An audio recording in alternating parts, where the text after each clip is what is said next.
a lot of people were bitching and complaining about the Philips CDI controller. Oh my God, they're so bad. All of them are bad. Not even just one. That's the They're all funniest part. Is like you just described many controllers, and they were all, and I have to give this to Philips. I can't take this away from them. All uniformly bad. Dude, okay, I'll say this. Out of all the controllers, there is one that stands alone amongst the rest of the other shit controllers, and that's that one that's shaped like a spoon or a ladle or some shit.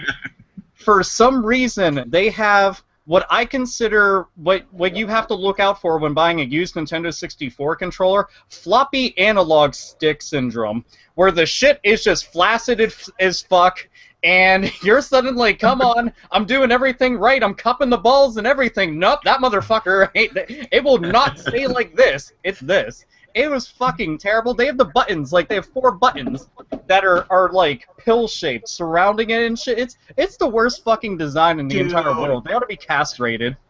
Speaking of floppy analog sticks, believe it or not, I'm not going with the penis joke here. Anybody else try buying a used Nintendo 64 controller recently? Oh. Yeah.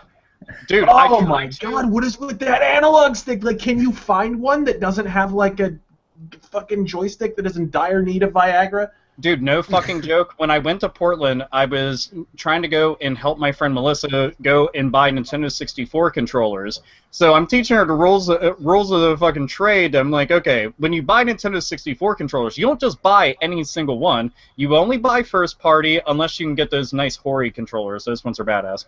Those ones are quite badass. I can't argue with that. Hori's fucking awesome. When it comes to third party, they're a company I trust 100%. But the analog sticks, and I'll single-handedly fucking look Mario Party dead in the eye and be like, you son of a bitch, you are one of the main causes for analog sticks, just because people would be doing this while putting fucking Jesus Christ holes through their fucking palm, and they're like, what happened? And it's like, well, you play too much because you had to keep doing this, and that's when Nintendo had put out those, God, what the fuck was it? It was like little things that you, like, glove palm protector things so you could play the game.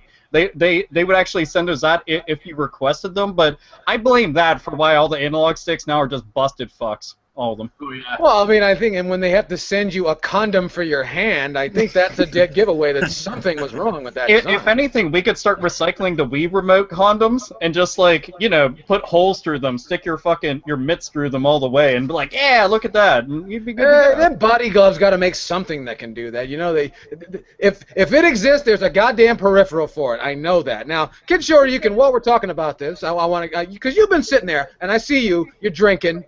You're drinking. That's okay, because I'm drinking too. What if I am? But now you know a lot about the Japanese side of the game. The only one of us who actually spent time living in Japan. What's one of the worst controllers that you've come across? Because you are quite the import fanatic. Tell me about this. Oh God, the worst controller ever. I think Bill was onto something with those Philips CDI, kind of like weird TV remote controllers. I think someone at Philips just got advance notice that they were getting fired, and they were working in the controller department. I'll show you the worst controller ever, alright? And this goes for any model on any console ever. Any controller at all with this logo right here in the middle of it. That right there. It's like the reverse of the Nintendo seal of quality. And to remind you, the 8-Bit Podcast is in no way affiliated with GameStop Incorporated. No, because if that was the case, our stock would be plummeting. But I don't know, I would say another really bad controller, which had mentioned earlier, is the Atari Jaguar controller. When it comes to first-party controllers, that is, it's one of the worst things I have ever had the unfortunate circumstance of picking up and trying my best to play. And it's not like there's third-party options to better your situation. Nobody gave a fuck about making anything for the system. Speaking of third-party controllers, anybody else make the mistake during the Super Nintendo era, as an arcade, fighting game fanatic, of picking up the Advantix joystick for the Super Nintendo?